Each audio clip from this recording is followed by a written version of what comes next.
What's up guys, Lewis here from Incredible back with another rundown of this week's top indie game news. Now as always, all the news stories we cover in this video, we speak about a lot more length in the weekly podcast.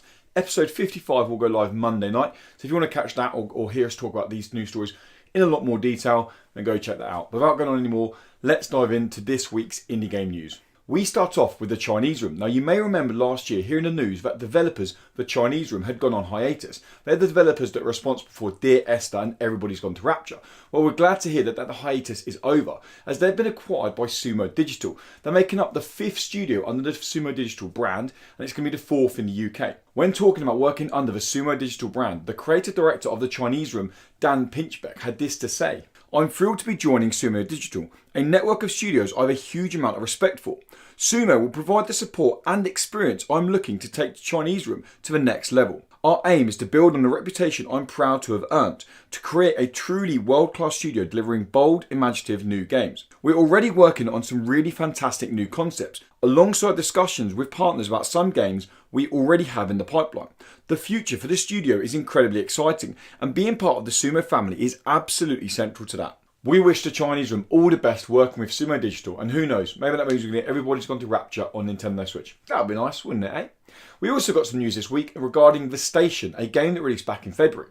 Now The Station is a sci-fi narrative adventure game.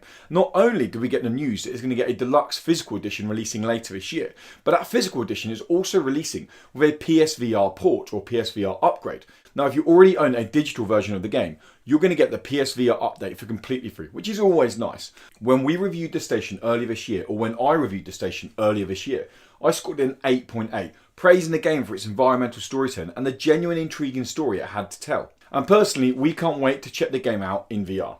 Now, Necro Barista. Firstly, what a game title. And I know it's a game title that I'm both intrigued about and you guys have to be excited about. Come on, Necro Barista. Now, Necro Barista is a 3D visual novel meets point and click adventure, which is set to release early 2019 on all consoles and PC. But what's really cool is if you are a PC player, you can actually play a demo of the game which is available now. I've got to be honest, I love the anime art style to the game, the kind of comic book speech bubbles, and the general aesthetics of it being a point and click adventure meets a 3D visual novel. And personally again, I cannot wait to play the game when it releases early next year on Nintendo Switch, PS4, Xbox One and PC. Now a completely new game we heard about this week is Grease or Grice. I mean the jury's still out on how we pronounce that. If anyone can get in touch and actually let us know how we pronounce that, but we're going to go with Grice for this video. Grice is a puzzle platforming game from Devolver Digital and Armada Studios, and it looks to introduce kind of elements of skill-based sections into the gameplay. Now, before we play the trailer, I've got to warn you, this game is stunning. I mean, just look at it now. The watercolour artwork, the charming animations. I've got to be honest, as soon as I saw the trailer play, I had instant vibes of Journey. Yes, I know this is 2D, but the kind of sense of scale and the intrigue and the animation of your character, and I instantly fell in love with the game. And I cannot wait to get my hands on Grease when it is coming to Nintendo Switch and PC later this year. No set release date, but it is coming this year. Now, Mothership is a roguelite FPS game that released last month. It has a big emphasis on weapon creation and creating these genuinely obscene huge weapons that completely intimidate your screen and lay waste to just about anyone you come across. Now, we always knew the game was getting a cooperative update, but we didn't know what the cooperative update was going to entail. But now we've got the information, and I've got to be honest guys, it is some very good information. As you'd expect, there's a host of bug fixes and game optimization stuff coming, but with that, we got the news that the co-op is available for the whole campaign, barring the tutorial mission to start the game. But other than that, the whole game can be played in co-op. Even better, when you play in co-op and one of you die, either you or your friend, you're not out the game. What happens is you join your partner on their shoulder as a little turret, meaning you can help them out as a camera or as a genuine weapon. We think that's an amazing touch from developers Terrible Posture Games, and we cannot wait to check it out when it releases, hopefully, towards the end of this month. Vampire released 2 months ago back in June and was the next game from Don't Nod, the developers that brought us Life is Strange. And the game looks to carry on the story-driven adventure that Life is Strange brought us.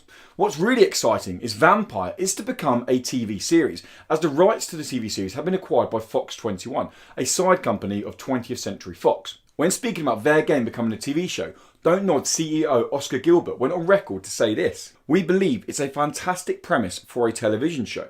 This is a new and exciting way for fans of the game, as well as the uninitiated, to enter and engage with Vampire's rich, deep story.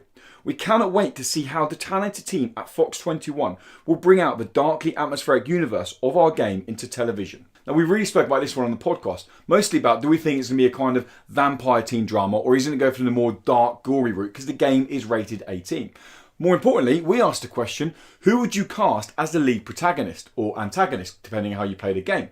Personally, my pick's with Tom Hardy. I think he'll be a great person. All you got to do is look at the main character, look at Tom Hardy. I think you're down to a T there.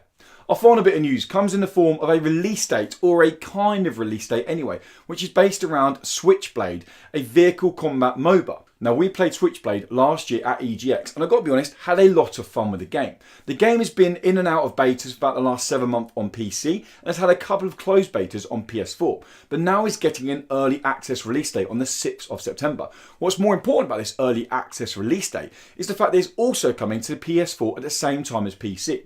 The way you can get into it on PS4 is by buying into one of the Founders Packs, which are normally priced between £15 to £20 at the lower tier, and as always, they probably have a higher tier priced around £50. Again, we had a lot of fun with the game, and I can't wait to jump into the vehicle-based MOBA when it releases on PS4 and PC on the 6th of September. And that's going to wrap up this week's indie game news stories, guys. As always, if you like these videos, then why not give them a little like? And if you like what we do at Indie and you want to keep up to date with the latest indie game news, previews and reviews, then why not subscribe to us? And hey, if you really like what we do, why not head over to patreon.com/Indiecredible for us a couple of dollars, and you get some exclusive pre and post show weekly podcast content, along with a complete ad-free experience and the host of other monthly goodies. That's going to wrap it up here, guys. As always, thanks for watching, and until next time, goodbye.